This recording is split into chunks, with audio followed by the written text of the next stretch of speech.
street another inch. Not 1 inch, not one job, not anything we've done, everything's flexibility, we've tried everything bar dinner time bingo to save this industry. And enough is enough. We're not going on strike. We're not even having a sit-in strike. We are taking over the yard because we refuse to accept that faceless men or any group of men in Whitehall or anyone else can take decisions that devastate our livelihoods with impunity. They're not on. What is happening in the Upper Clyde? It's a group of workers that, as Jimmy Reid says, are demanding their inalienable democratic right, the right to work. A group of workers that are not going to grovel, tugging their forelocks onto the labour exchange.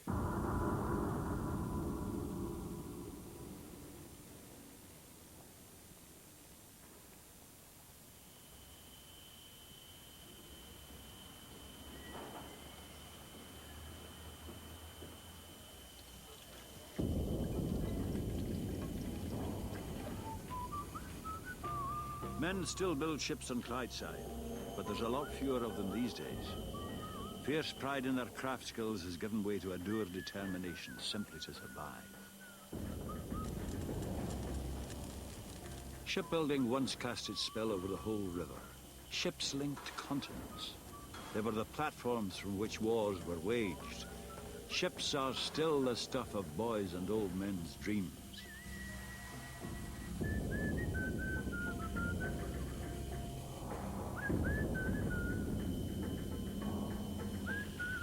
The shipbuilders were once an industrial elite, but like any exclusive society, they forged attitudes and practices down the years which, in the end, helped eclipse their industry.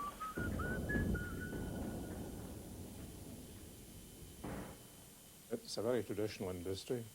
People would say, right, this is how we did it the last time, we'll do it again. But that sort of situation is as dead as mutton today. You just cannot live with it.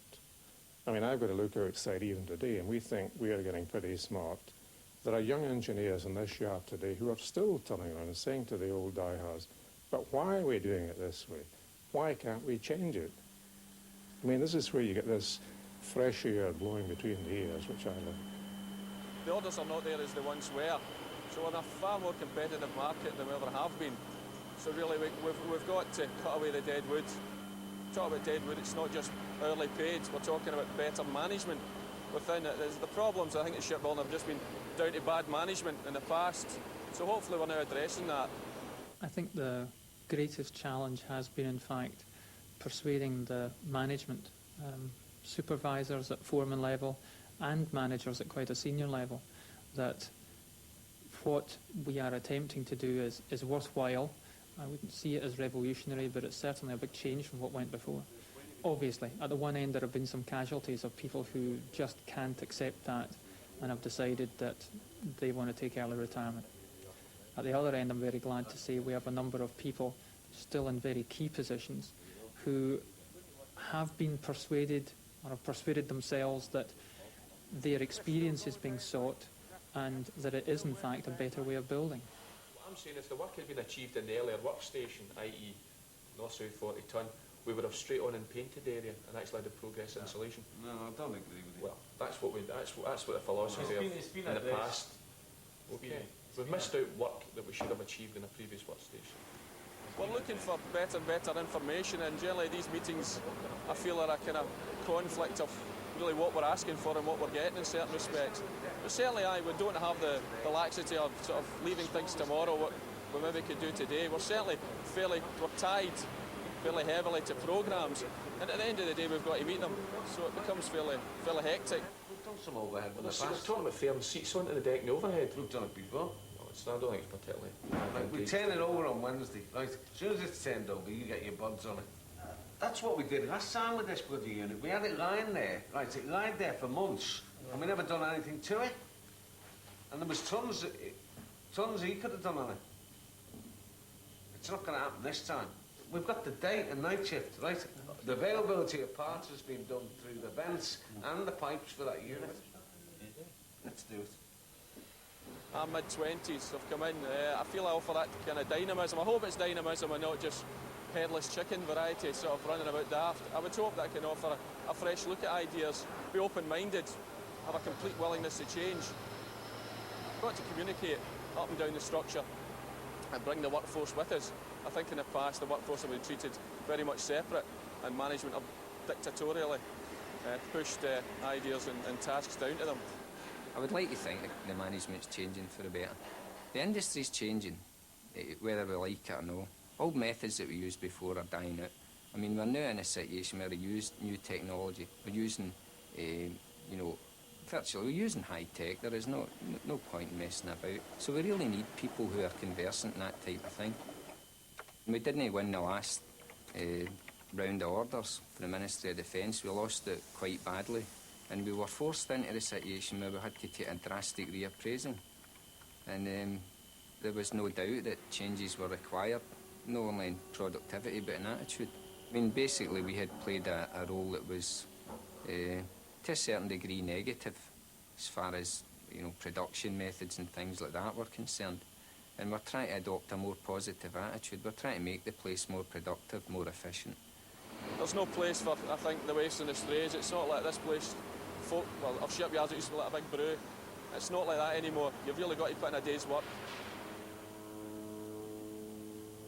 Across the Clyde from Yarrows lies the only other major yard that survives on the Upper Clyde.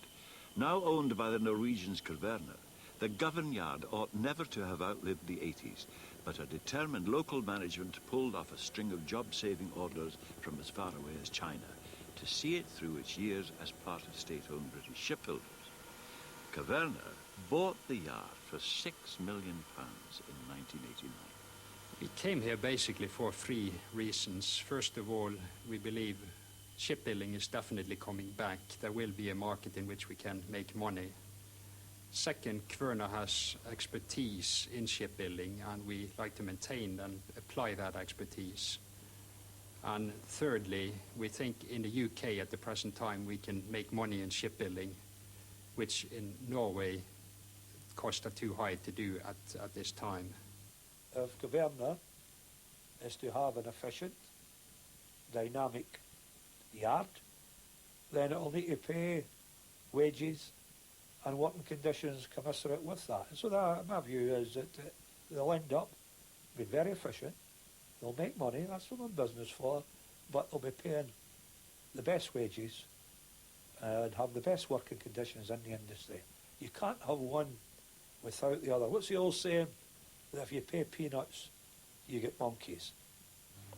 We looked at the labour cost in the United Kingdom, and the cost per hour, at least it was the case 2 years ago, was about 57% of the Norwegian cost. Second, and very important, there is a scheme of intervention funding in place in the United Kingdom, which, albeit it has been reduced from 28 to 20%,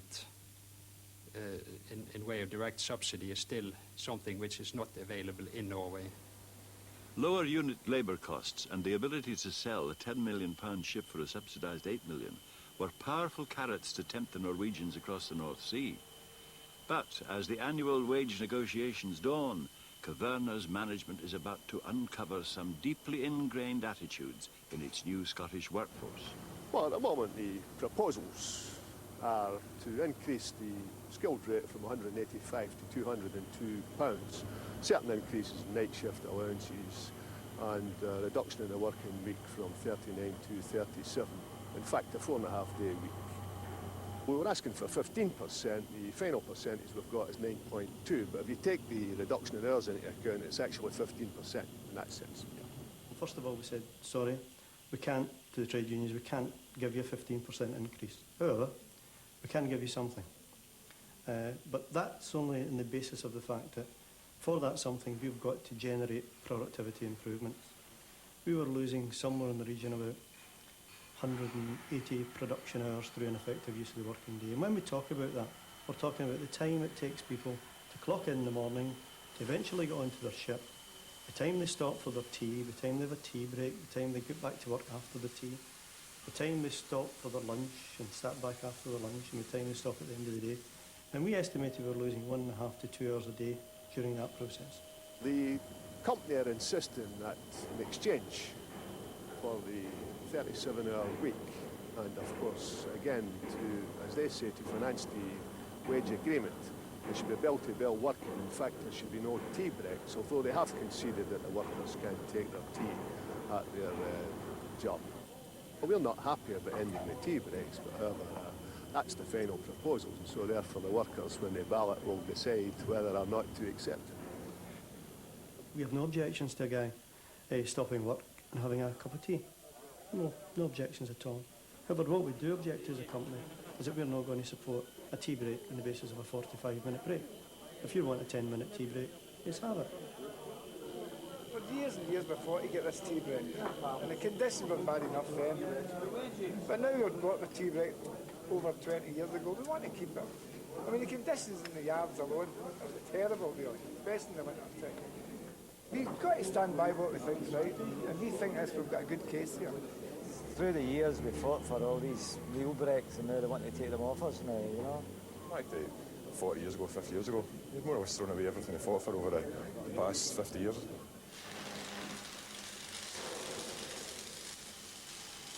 The only people who were really affected were people on the ship. And all we're saying is we don't want you to come off the ship. Have your tea break, have your tea break in the comfort of a ship. After all, a ship goes to sea, people live in a ship, people sail on a ship for months, and they seem to manage to get a tea break in comfort. Ships are a big place. I mean, people go to New York ships, people live in ships, people live in luxury in ships, and really it should not be beyond the wit of all of us to arrive at a situation where appropriate and correct accommodation can be provided for people to take their tea in reasonable circumstances. The threat to the tea break stirs old antagonisms. At national level, the unions back Governor's offer. The yard stewards are split, with a majority against. The men listen to the arguments in the traditional venue, then go off to vote in a secret ballot. I think it'll be very, very close, Mark. Very close, Mark. What our people are, as I say, they've got to get up to sides with the economic realities of it just now. I don't know what goes through, well, I do know what goes through people's mind coming from the shop floor. And sometimes it's the one occasion in the year when they get an opportunity to having a go back at management. Britain has an organised working class with a long tradition of struggle, particularly on the Clyde. I do not think that exists in Norway. I don't think it's a country that can be compared in that sense with Britain or the British working class experience. I see too much of a them and us type of attitude. Traditionally, and I can understand that if you look at the last number of years, it has been in this shipyard, if you got better productivity, you effectively worked yourself out of a job. The sooner you delivered a ship, the sooner you were out on the street. The insecurity which still pervades shipbuilding runs like a thread down its whole history. Boom and slump, hire and fire, them and us. The industry's roller coaster reality since the first yards sprang up from virgin fields. The employer takes labour as he finds it, pays for it the price he can buy it at, uses it according to his judgment, and has no more reason to be grateful to his workman than to the grocer who sells him half a crown's worth of tea for 2 and 6 pence. They wanted to have the flexibility to hire workers and sack workers, to exploit the trade cycle, to minimise their capital overheads, and if they had to negotiate with unions, then their ability to do that would be considerably limited. Undaunted, the men did try to organise themselves into unions. Their employers retaliated, forming their own collective voice, the Clyde Shipbuilders and Engineers Association, the CSA. That the workmen in our employ sign a declaration binding themselves to renounce all unions of workmen, and that they will neither assist morally nor pecuniarily, directly or indirectly, any workman who may be locked out or who may be on strike in opposition to the interests of the employers. Yard owners prospered by exploiting cheap, plentiful labour. Only unions offered recruits fringe benefits. When the employers cracked down, the unions resorted to their only available weapon, strike action. when capitalists like prowling wolves snatch eagerly at every chance or every shadow of a chance to grind us to the earth, it is time not only to think, but to act. The employer's response was brutally uncompromising. River-wide lockouts were commonplace. We unanimously agreed not to concede the demands of the shipwrights for an advance of wages. It was unanimously agreed that in order to prevent the men of the upper district obtaining employment, all the shipwrights in the lower districts of the Clyde be locked out. Lockouts have long been banished from the Clyde, but 20 years ago, men were still paid off Friday by Friday as each job neared completion. Today, to cope with peaks and troughs in production, yards like Govan supplement their core workforce with temporary employees. The tea break dispute has now moved to a second ballot. This time there was a narrower majority against acceptance. The temporaries have had no say so far. But as the men move to a third decisive ballot on strike action, everyone gets a vote. Temporaries didn't get a vote in the first two. Because of this one, they get a vote because it's for an industrial action. The temporaries will swear. Which way will they swear? They'll not be in industrial action. 10 points that I disagree with. And no way with the management going to bend on it, so I say it's worth striking. They've come in here and I think they could just bulldoze us through the same as they've done in other countries where we were before. I mean, we're a different kettle of fish. I mean, we believe, we fight for something we think is right. Fighting talk, but the temporaries do help Governa to land its fish. The men accept the package. They'll take their tea on board ship. The strike threat passes. Well, I think the outcome was inevitable because at the end of the day it depends on your strength at any given moment, your strength at any given time. In this particular situation that we find ourselves in, the company are in a stronger position than the workers. That's not to say we see life as a constant battle between company and workers. We see life as being we must arrive at a position we can live together, we can work together. We're hoping to do that, but nevertheless, at the end of the day, we want to maximise our position. The delicate power balance has always hinged on the state of the order book. When work was scarce, the employers held the whip hand. When berths were overflowing, the unions could ring new concessions. The boom times boomed loudest in wartime. Of course, shipbuilding was intensely profitable during the First World War, and there was competition among the owners as to who was going to get particular contracts, and therefore they were all after as much skilled labour as they could get and trying to retain it. If there was any possibility that workers might try and leave the yards and go somewhere else, or if the workers would withdraw their labour, then obviously the owners would be willing to concede rather than lose labour and lose contracts. When war ended, the shipyard workers were to the fore in the 1919 strike for a 40-hour week. As the owners tried to reimpose their discipline on the yards, George Square caught its first whiff of revolution. The strike fizzled out, but the Clyde's red reputation stuck.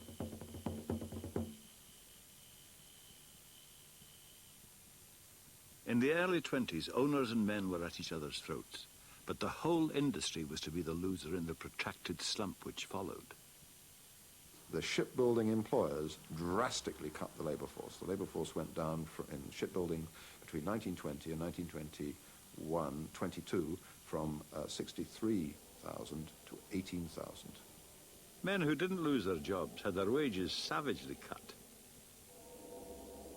Yards like Beardmore's at Dalmuir continued to launch replacement tonnage for that loss during the war. But as depression tightened its grip, orders slipped away. More drastic surgery was in store. The truth was that there was far too much shipbuilding capacity, and as I understand it, and it simply meant that no one got a square meal. What was needed was to bring the capacity down to the point where those who were left in the game had a square meal, and those who weren't could get into some new industry. The vehicle was National Shipbuilders Security, masterminded by Sir William's father. Raising funds from a levy on new ships, NSS paid owners to close down their yards. Beardmore's, only built in 1905, was the first to go. Departing owners got compensation, their men got nothing. By 1938, the wages of those left were still well below their 1920 level. The skills now being lost were jealously prized. 70 years before, when men stopped hewing ships from wood and turned to iron and then steel, the skills required rapidly became segmented into rigid hierarchies. Demarcation lines between trades were strictly maintained. Who does what disputes multiplied, while owners who originally encouraged demarcation to maximize profit connived in a system which maximized inefficiency instead. At one time, in their negotiations with the unions, there was 42 different kinds of tradesmen associated with the construction of a ship.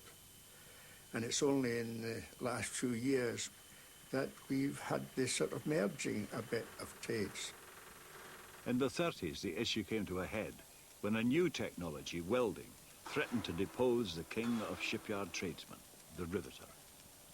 And anybody can weld, a common labourer can weld. That's what the ruination of British shipbuilding. Clyde Built, they were riveted. But no. That's the kind of ship you want, all welded.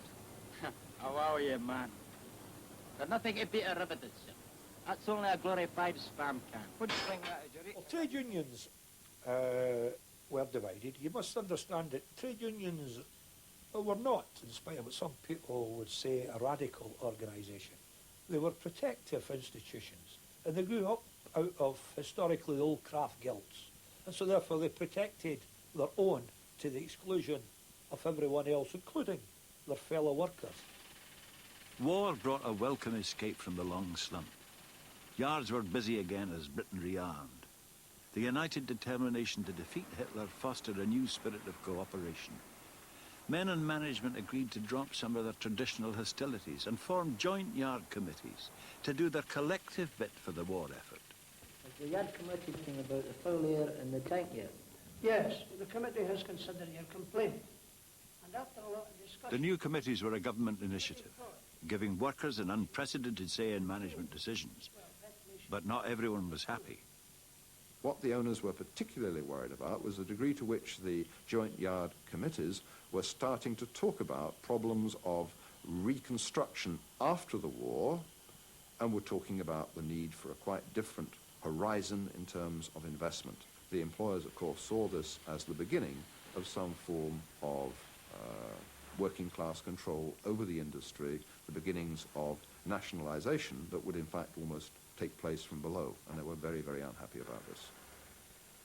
While the owners fretted about a nationalisation threat which didn't materialise, the real challenges, endemic demarcation and decades of weak investment, were not addressed.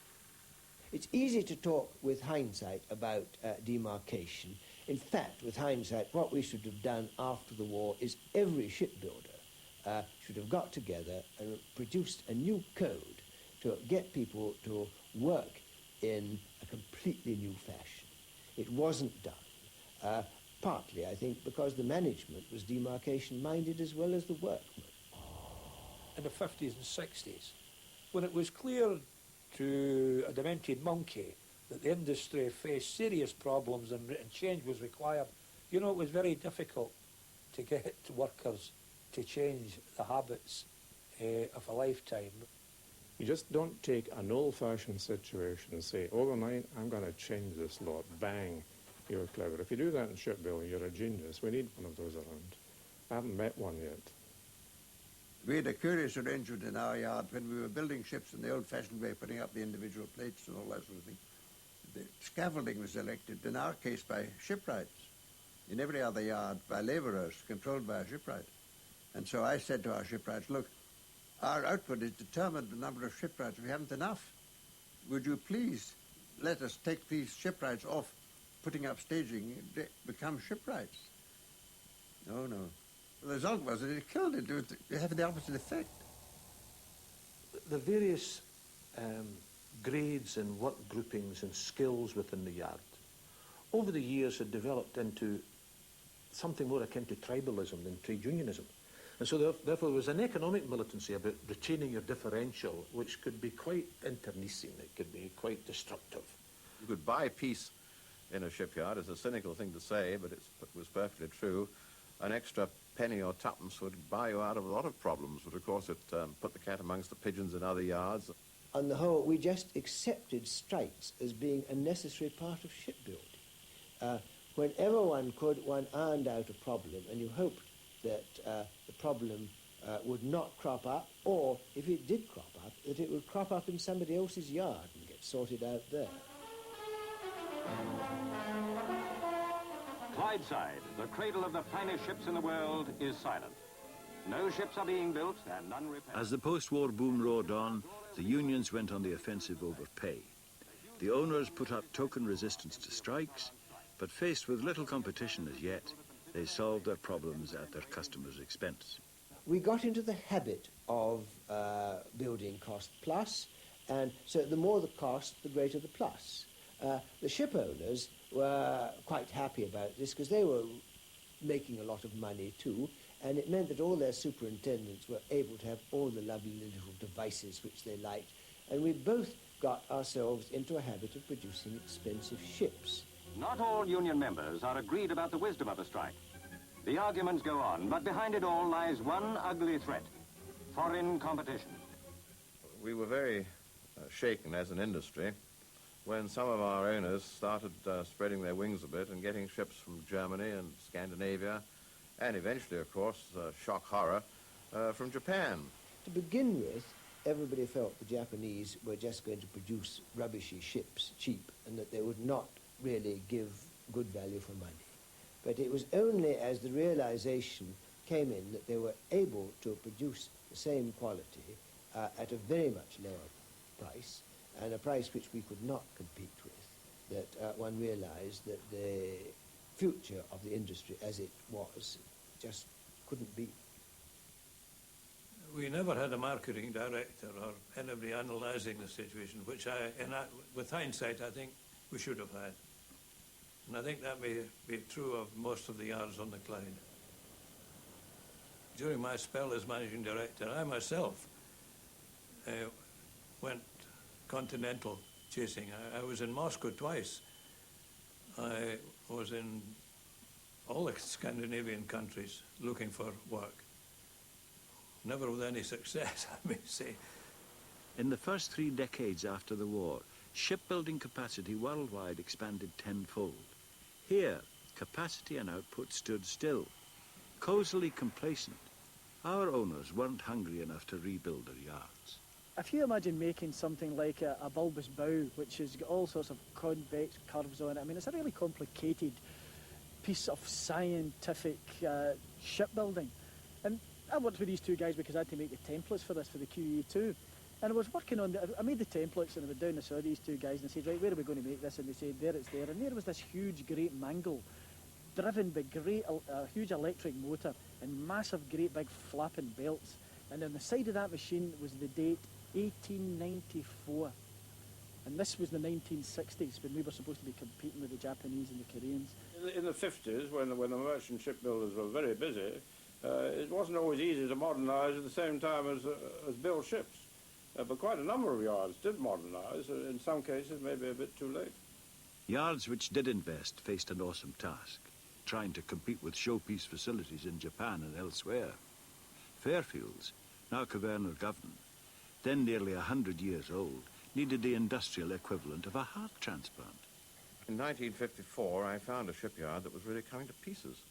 The main fabrication areas were leaking roofs, and it was a dirt floor, and the equipment was more or less as it had been in, I suppose, 1939. There had been very little done. The cranes were hopelessly under capacity. It really was something that needed to be, raised to the ground and rebuilt, and that is, in effect, what we did.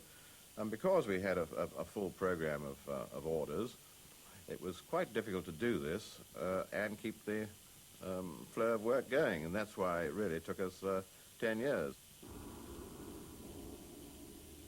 The announcement itself that the yard was in financial crisis and facing potential closure came like a bolt from the blue.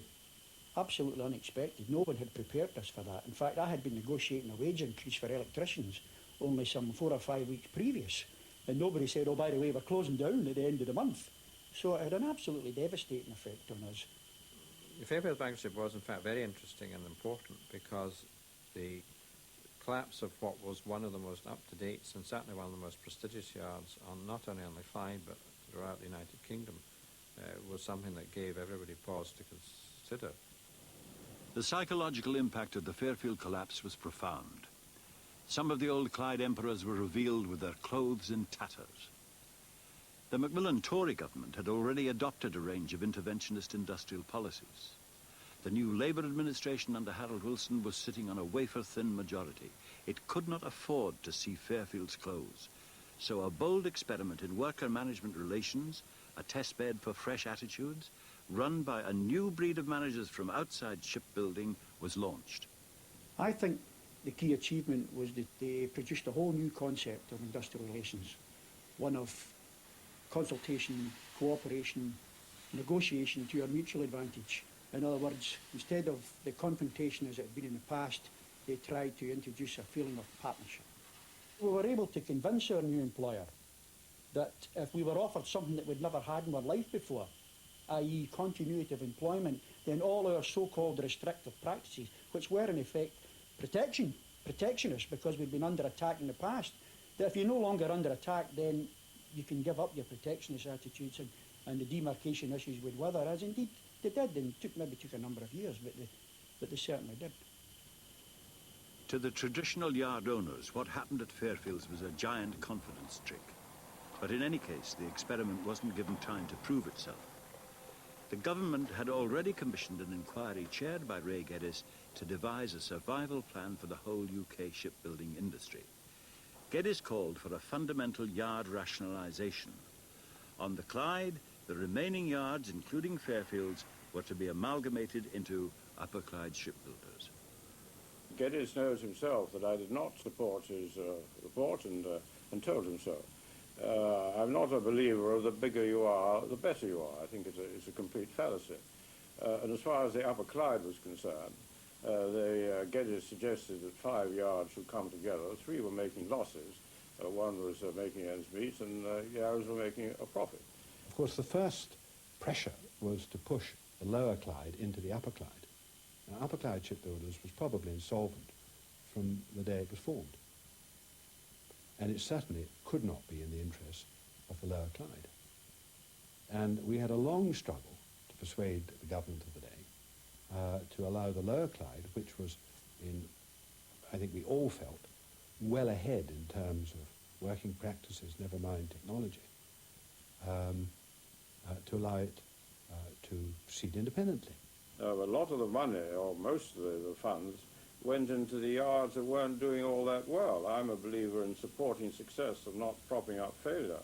So we had to get out because really we were being dragged along, which wasn't doing the company any good whatsoever. Sir Eric managed to prize Yarrow's back out of UCS. The rest of the group was a lame duck, said the incoming Tory Industry Minister, as losses mounted. In the House of Commons today, Mr. John Davies, Minister for Trade and Industry, announced that Upper Clyde shipbuilders were to go into liquidation.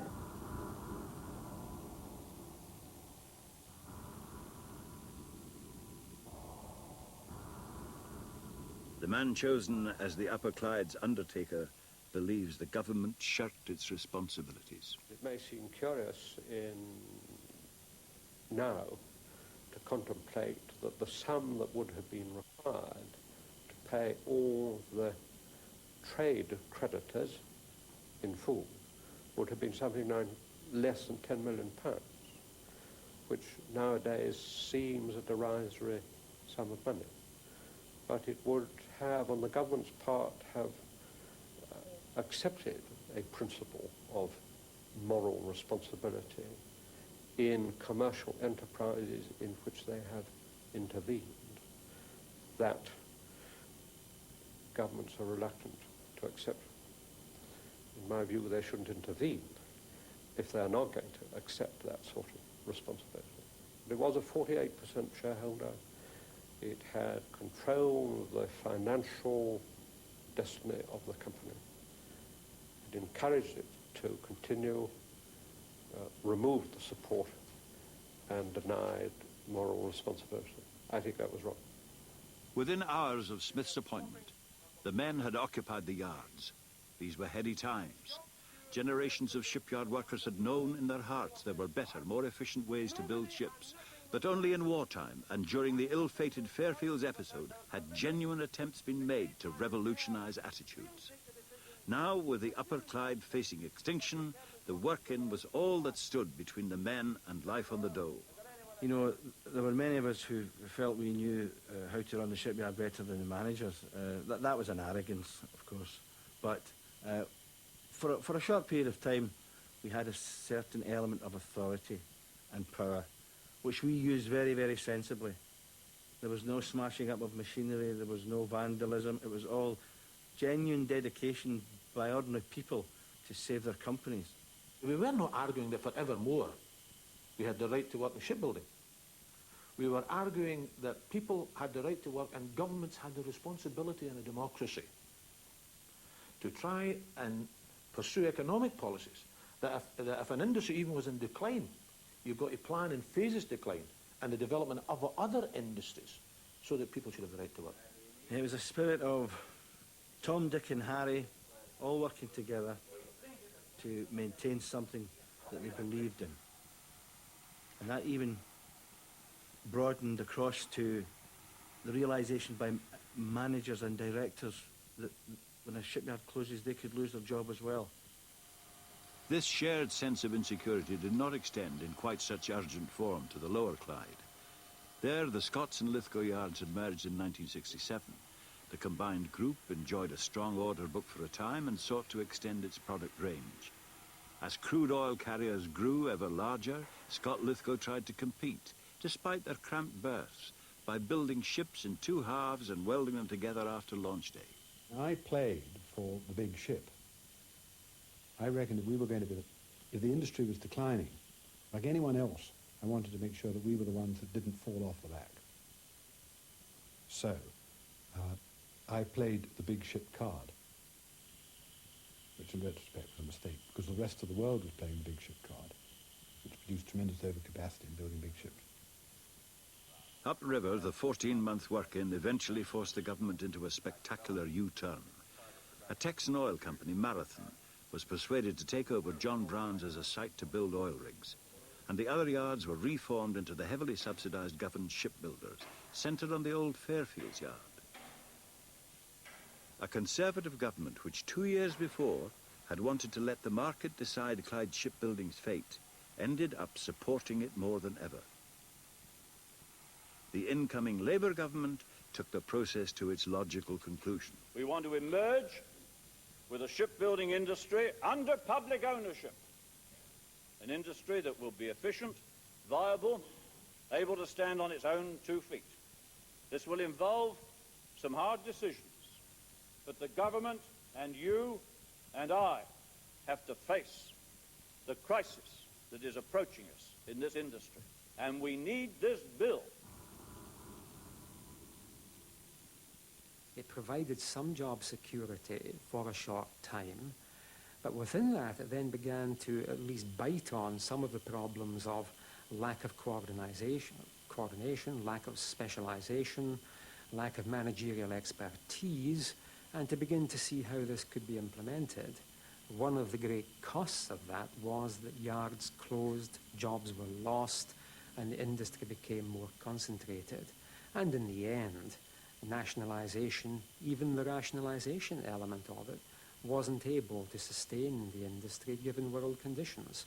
And effectively, it became a mechanism for winding down the bulk of the industry. These years were marked by a disastrous excursion into offshore technology and relentless rationalisation. At Govan, the blunt-spoken Ulsterman sent north to close it down stayed to help it survive for more than a decade. Eric Mackey scoured the globe for orders. He even brought the glamorous age of the passenger ship back to the Clyde. But Govan was still losing millions each year. Ferguson Brothers survived building tugs, coastal tankers and island ferries at Port Glasgow. Today, like Govan, it is part of Caverna. Neighbour Scott Lithgow became the target of broadsides aimed at British shipbuilders. Its contracts ran years late. In 1984, it was sold to Trafalgar House. Today, it's in mothballs. John Brown's at Clyde Bank still makes modules and rigs for the oil industry, 20 years after Marathon took it over. But now, French-owned, its fortunes ebb and flow with the tides of exploration in the North Sea. Back at Govan, they're coming to terms with a new regime. Some of the lads, myself included, we're taking our tea on the ship now. They've provided boilers on the ship, but there's no washing up facilities or anything like that, you know. If you want, you've got 5 minutes to get off the boat, 5 minutes to take your tea break, and 5 minutes to get back on. You've got to be on horn to horn, and that's it. I don't think production's improved in any way through this. We were changing the whole culture, the whole atmosphere, the whole working relationships within the yard. We were asking for tremendous change, and we recognised that tremendous change had to take place in this yard if we were going to be competitive, and perhaps other people were a wee bit slower to realise that. It's a victory for the people of Govan, and it's a victory for the shipyard, because the whole objective was to get this yard into a competitive situation where it could sustain the employment, it could grow in terms of employment, it could still service the community. This year, for example, we took on 60 young people from the community. That's a victory.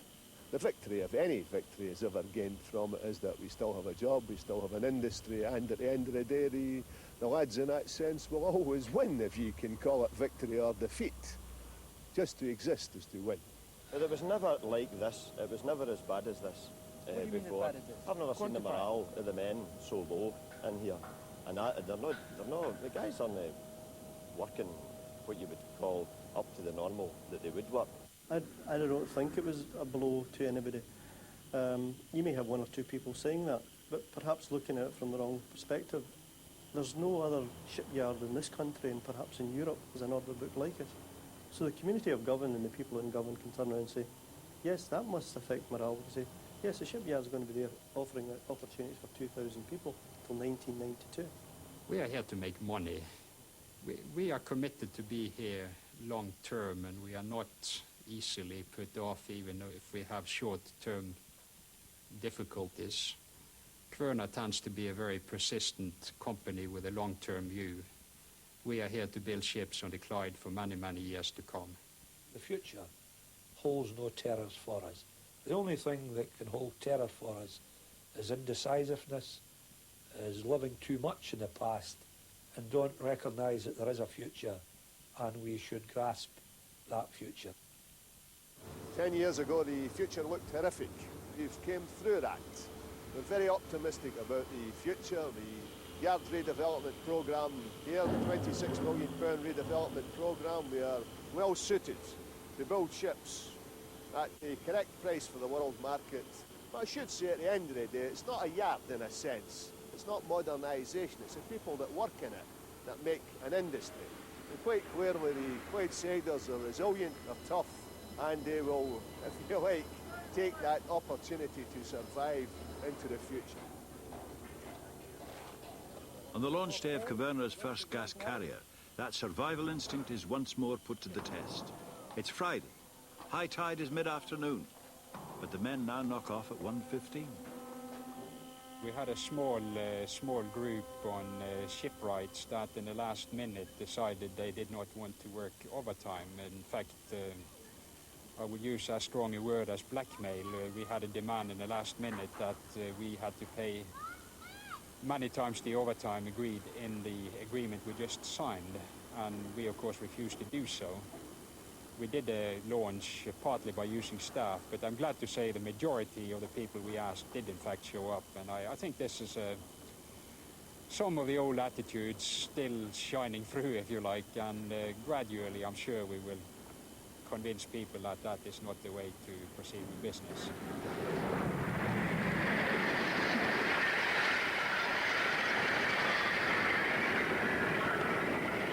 I name the ship Lancaster. May God bless her and all who sail in her.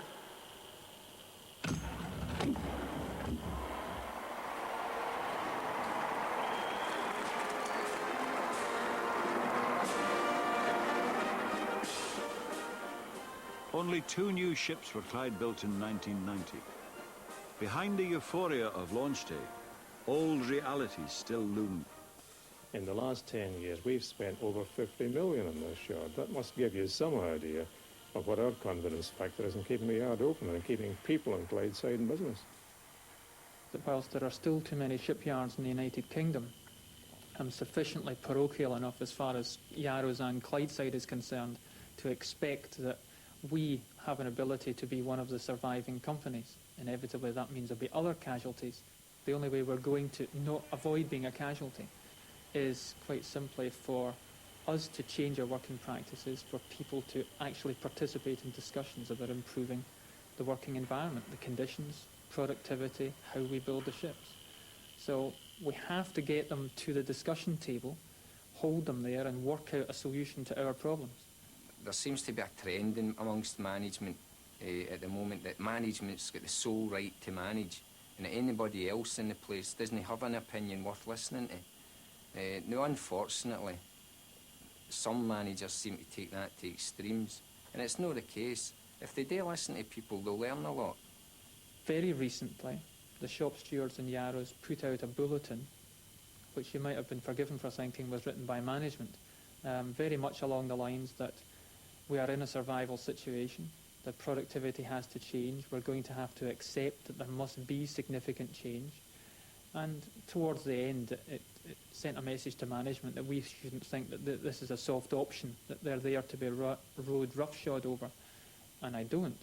But it is an indication of the fact that they realise the predicament that the shipbuilding industry is in, and that they, for Yarrows, want to negotiate a better deal that can ensure our survival. Security is the thing that boosts morale. If people see that the changes that they're making are for a positive reason, we're going to win more orders, we've got more work, then they're more compliant. If it starts to work against them, the changes are being made but we're still failing to win orders, then morale starts to get lower. So to lose the next one for us would be a catastrophe. I think to lose the next one we could be virtually looking at closure.